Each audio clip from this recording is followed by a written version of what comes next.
আসসালামু আলাইকুম। আজ নিউজ থাকছে নায়ক শাকিব খানের উপর। বাংলাদেশের চলচ্চিত্রের শীর্ষ নায়ক শাকিব খানের জন্মদিন ছিল গত ২৮শে মার্চ। তার কাঁধে ভর করে দাঁড়িয়ে আছে ঢাকাই সিনেমা। ১২ বছর ধরে তিনি ইন্ডাস্ট্রির সবেধন নীলমণি। প্রতিদ্বন্দ্বিতাবিহীন এক ময়দানে যার রথ গতি বাড়িয়ে চলছে ক্রমশ। শাকিব খান প্রথমে চুক্তিবদ্ধ হন আফতাব খান টুলু পরিচালিত সবাই তো সুখী হতে চায় ছবিতে। এরপর ধীরে ধীরে তিনি এগিয়ে যান চলচ্চিত্রের দিকে। ২০১২ সালে খোদার পরে মা এবং ২০১৫ সালে আরও ভালোবাসবো তোমায় ছবির জন্য তিনি জাতীয় চলচ্চিত্র পুরস্কার পান। এদিকে শাকিব খান তার ভক্তদের উদ্দেশ্যে যা বললেন চলুন জেনে নেই এই নিউজ থেকে। ভক্ত অনুরাগীদের ভালোবাসায় আমি সবসময় সিক্ত হয়েছি। তাদের ভালোবাসার কাছে আমি নত।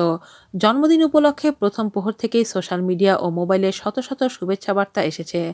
বনানীর ভয়াবহ অগ্নিসংযোগের কারণে মন খারাপ ছিল।